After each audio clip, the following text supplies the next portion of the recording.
Hi, my name is Erin Foley, and I'm interviewing Jody Bradley today about eraser burns. So, do a lot of kids come to you with eraser burns? You know, I don't think I've had anybody actually come and to tell me that they are burning themselves with erasers, but I certainly have had a lot of kids in here that I've been talking to about other things, and I've noticed eraser burns on their hands, and I think we're having a big epidemic of eraser burns this year. So, why are eraser burns such big deals? Well, I think, as you mentioned earlier, that I think kids can do it and get away with it in class where people don't notice it.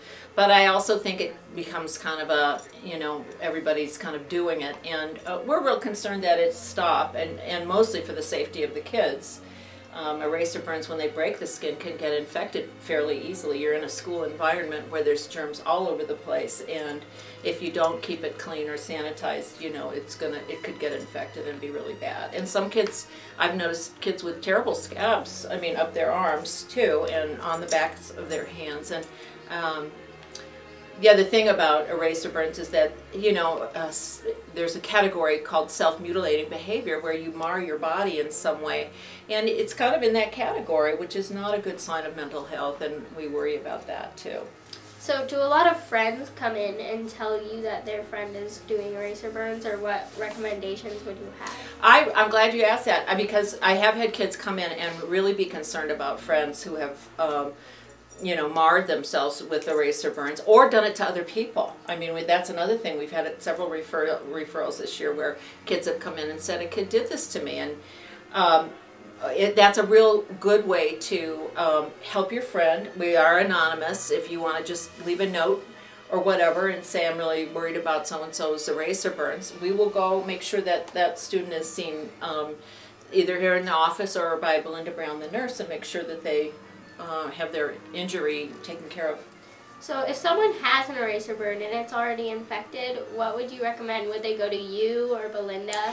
First, they need to go to Belinda or Bill Cross and make sure that they have it disinfected. If it's really bad, we will call parents and let them know that we're concerned about their child's health. So can this distract you from class? Absolutely, absolutely. And it's a big fad right now, and kids kind of get into doing it or see who's doing it and doing it under the table or whatever, and so if you're real involved in that, you're not paying attention in class. So why do you think kids do it? Well, again, I think it's a fad.